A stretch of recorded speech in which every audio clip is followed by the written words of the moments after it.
With close to 6 decades of shipping wars between them, United States Postal Service and Federal Express are two shipping companies that have made a name for themselves globally. Although they are immediately recognizable by their different logos and branding techniques, there's more to these companies than aesthetics. If you wanted a package sent to you, there's a huge chance that it would be one of these shipping brands, so we felt a need to draw a comparison between them. Which one is better when it comes to shipping time? Who has cheaper rates and a larger fleet? If you had to pick one for your business, which is a better choice? We're about to answer all these questions and more, so stick with us. But first, to understand who UPS and FedEx are, we need to take the story from the top. Here's how FedEx came to life. The birth of FedEx. FedEx started thanks to a few revolutionary ideas that were present in Fred Smith's paper at Yale University. When telling the story, lots of people claim that the professor gave Fred a C on the paper and told him the ideas would never work. But this is actually not true. The man himself can't remember the grade he got on the paper, but FedEx came to life due to some concepts that he deployed from here. So what exactly was this idea? First, Fred thought it would be much better to ship packages on dedicated planes rather than relying on commercial passenger planes. At the time, this was the standard, but it made shipping much slower since they had to rely on the schedule of the passenger planes. He also thought that it would be better to have one central hub for shipping everything rather than making them pass between cities. As you can imagine, these were all elaborate ideas that required a great deal of capital to get on the road. Fred needed several tools, especially hundreds of employees and a fleet of trucks and airplanes. Luckily for him, this was no ordinary American trying to get by. His rich background came in handy as he had $4 million in inheritance to splurge. But this was only a little out of what he needed. Fred quickly got to work on getting investors who wanted a stake in the company and who were willing to lend him some money. Of course, more than a few people were ready to listen to the groundbreaking delivery concepts coming from a man who was in the Marines as a pilot and had an economics degree from Yale. But things didn't start out as well as Fred had hoped. Within the first 26 months of existence, FedEx had lost more than $25 million already, thanks majorly to the energy crisis that had them spending thousands of dollars in fuel bills. At some point, Fred had just $5,000 available and needed to pay a fuel bill worth $24,000. He desperately searched for a loan and was denied at every turn. So he made the craziest move yet. At the last minute, he got on a flight to Las Vegas, where the fate of the company rested on the blackjack table. Well, he won that game with just enough money for the bill, and with higher morale, he was ready to face the business world again. Things changed in 1976, which was the company's first profitable year, and then just 2 years later, they had a public offering. As the pioneers of express shipping, business was booming, and they were the first company to ever report $1 billion in revenue within its first decade without mergers. With time, they moved internationally, trying to establish FedEx in Europe and Asia. And now that we know the origin of FedEx, let's look at UPS. How UPS came into existence.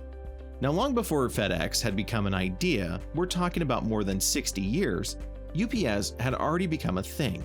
The shipping company was established in 1907 by a 19-year-old who wasn't as wealthy as the founder of FedEx. All Jim Casey had was 6 bicycles to his name, so you can imagine how he had built the company from the ground up. First, they focused on delivering telegraphs, but this didn't stay for long as telephones began to grow in popularity. Demand reduced and UPS moved over to department store deliveries. At the time, people found it fascinating they could order something from the store and it would be delivered to you that same day. Again, another invention threatened to crumble this business, and this was the rise of cars. By the 1950s, people could just drive over to the store and get whatever they wanted. Once again, UPS changed tactics and moved fully into delivering packages.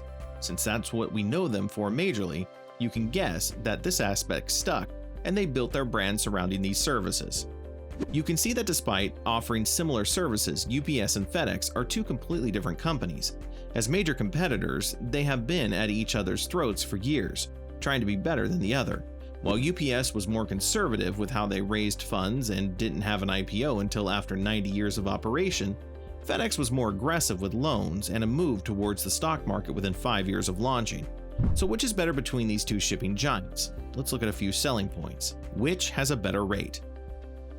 Overall, FedEx is more expensive than UPS. If you wanted to ship a 22-pound package from New York to LA, UPS would charge you approximately $227 for next-day delivery, while you would be paying a whopping $280 via FedEx. There's about a $30 difference, as well as if you want your package delivered within 2 working days, with FedEx being higher. UPS is cheaper than FedEx by about $1 for ground shipping, so you can see the pattern here. When it comes to having better rates, we know who the clear winner is. However, one major difference between these two is that despite how similar they may seem, one is known more for air deliveries while the other is associated more with ground deliveries. When you think of FedEx, your mind immediately conjures a plane, while you think of a truck when you think of UPS pops in your head. Still, as the years go by, these shipping companies are becoming more and more like each other. Who has the larger fleet? To answer this question correctly, we need to know who is bigger between these two companies. Well, according to the 2020 ranking of companies in the United States based on revenue, UPS came in at number 43, while FedEx was ranked 49th. However, let's check out their revenue for 2021. One good thing about the pandemic is that it pushed people to order more online and the demand for shipping services skyrocketed. So thanks to this, UPS reported revenue of $22.9 billion for the first quarter of 2021. Which is 27% more than what they reported for the first quarter of 2020. FedEx also did as well according to its fiscal year report for 2021. The company $21.51 billion, which is a 23% increase from the same quarter of the previous year. Between these two companies, they deliver as many as 30 million packages daily. You can see that's a whole lot.